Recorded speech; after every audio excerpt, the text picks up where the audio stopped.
Hey guys, welcome to the Stream Space, or welcome back if you've been here before.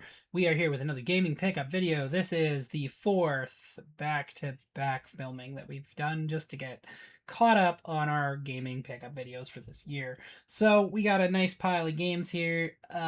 This might as well be like a Nintendo edition because most of them are from Nintendo. But anyways, let's get into it. So we're gonna start with Iridian 3D. This was on the Game Boy Advance, and I played this a lot. I mean, I didn't have access to a lot of Game Boy Advance games when I had mine, but I had this, I had Yu-Gi-Oh, and I had Golden Sun and Pokemon Leaf Green and Ruby. Or sorry, I had Pokemon Leaf Green, but then I traded it for Ruby. Anyways, or did I? Sapphire. I traded it for Sapphire. I ended up with a copy of Ruby, but I'm not 100% sure because the Ruby copy was damaged. Don't know how I got a hold of it though. Anyways, so it's kind of a 3D, it's a 2.5D sort of like fighting or flying game. Like it's kind of like Star Fox almost. But it was more closer to like Truxton for the Sega Genesis, just as an example. Next up is one of my favorite Yu-Gi-Oh games that is not modern. It is one of my favorite old ones, but that is Yu-Gi-Oh! The Eternal Duelist Soul. This came with some really cool cards too. It came with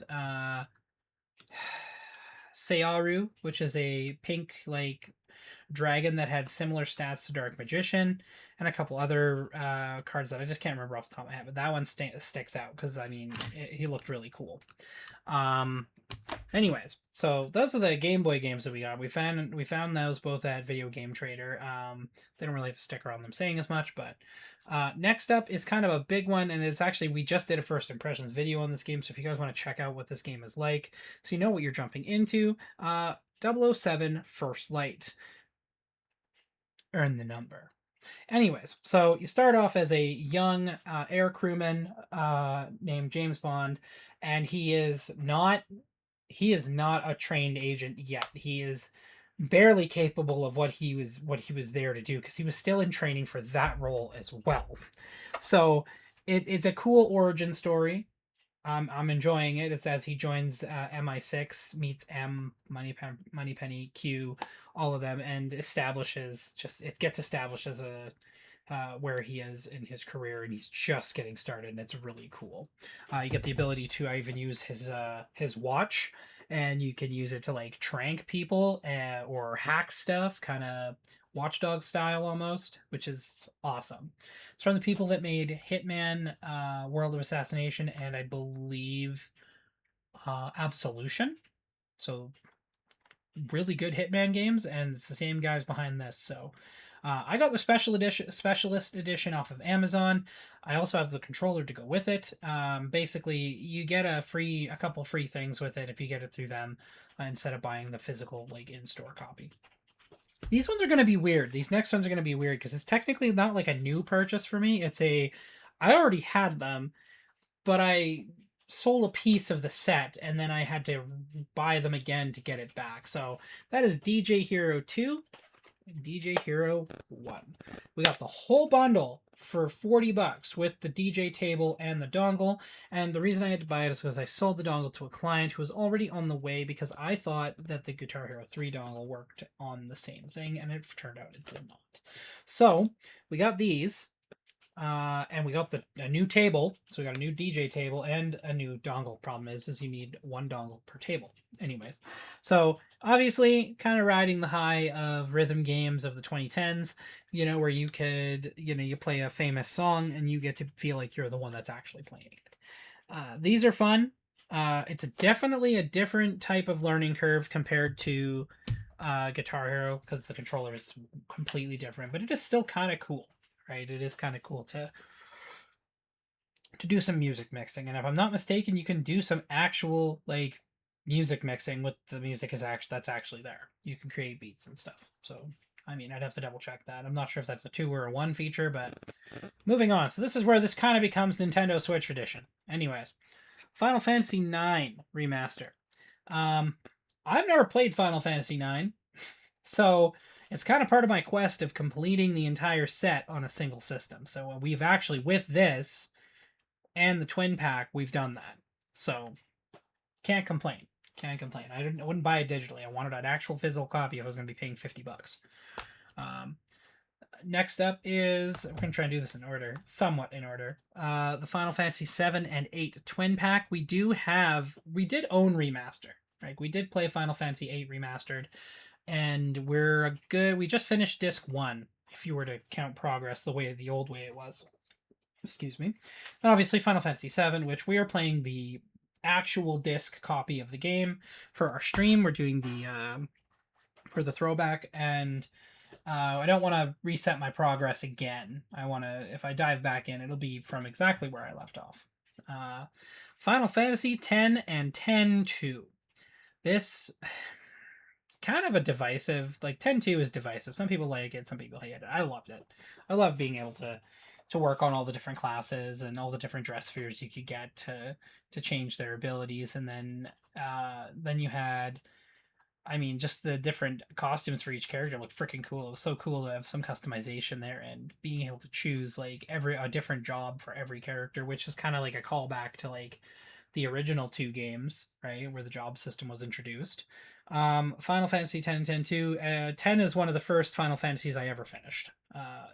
Whatever ran start to finish, and I played it twice. I played the first time, which was I have no idea what I'm doing run, and then I played it a second time where I had a guide present, and I played the whole thing start to finish. And I got every summoning, and I started collecting the weapons, but I hadn't unlocked all their abilities yet because of that damn chocobo race. Gotta finish it with 0-0. How is that even? Some people have done it. I have not been able to do it. Next up, like I said, this really feels like Nintendo Switch Edition. You're like, where is he getting all these? Most of these were Amazon purchases. Yeah, so Megacy. All right, caffeine now. Mega Man Star Force Legacy Collection. Continuing the BattleNet playstyle of the game. It's another set of games that were done. Those were all Game Boy Advance games and DS games, and I just like that style of Mega Man game. I mean, it's not nearly as difficult to get into, so it's a little more accessible. It has more of an RPG feel to it, which is always cool to me. So, lastly, the last one on this list is Dragon Quest 1 and 2 HD Remaster. HD 2D Remaster, right? They're not 3D at all, apparently, but it's still super cool to play these games, because this was the first RPG ever that I played. So, like, I grew up in the age of Pokemon, so that was the main one in the very, very beginning. And then I tried Dragon Warrior 3. And then I got into RPGs from then on. I played Legend of Zelda 2, which has RPG elements. So I got my first taste of like action RPG. And then I played Final Fantasy 7. That solidified me as a Final Fantasy and just Square Enix fan in general. And obviously the rest is history. So we don't have any more to go over. We actually just finished our grand list. We just finished it. This is the last of the gaming pickup videos, at least for up till next month, where we do another one. So thanks for checking it out, guys. I'm Pydera. You can find me on YouTube, Pydera Space 74, over on Twitch, Pydera_74. And don't forget to like, follow, subscribe, and comment, because we're gonna share, we're gonna talk to you, we're gonna engage, because we like our community. We want to build a big one where everybody can just have fun being gamers and complete nerds, and nobody ever shames you for being that. So a couple different ways you can support the channel beyond that, and one of them is our partnership with W.GG. They make energy drink mix. They also make some tablets and tablets. All right, tumblers, as in water bottles. Water bottle. Actually, in fact, I'll show you my water bottle. Not a paid actor. Anyways, that's my water bottle from them. I had to replace the lid, the top piece, it's kind of the lid, the pop part of the lid. I had to replace that. Aside from that, it's been an excellent tumbler, and I would mix my drinks in it. I drink almost exclusively just Dubby in that thing. It comes with a mixing bowl as well, so you can shake it around. Use creator code Pidera74, no spaces. You'll get a 20% discount, and I get a 10% cut of that order, so we all win. Dub Sludge. That's all I'm going to say. Go try that. Next up is, of course, our eBay page, which is ebay.ca/SV Retro Tech. You can definitely go there, and what we do on eBay is kind of like, and we're still in the process of bringing it to life completely, but it is our it's like our digital storefront for our business here in Alberta. So we do games, collectibles mainly. I mean, we occasionally get game consoles in. We can also, I mean, if somebody wants something, we can go find it for them. But feel free to check that out. And if there's anything you like, pick it up. Maybe there might be a discount system in the future. We're still hashing all of that out. Lastly, of course, is our YouTube bio. You can see a link for Streamlabs. If you're to put something through there, make sure we know, comment and stuff, so that way we can throw out a shout out your way and a say in some future content. We want to make sure that you guys are, if you're going to contribute like that, that's special. That should not go unrewarded. But anyways, thanks for checking out the video, and I'll catch you guys on the next one. Feel free to check us out later. We're going to probably be playing Doom: The Dark Ages. See you later.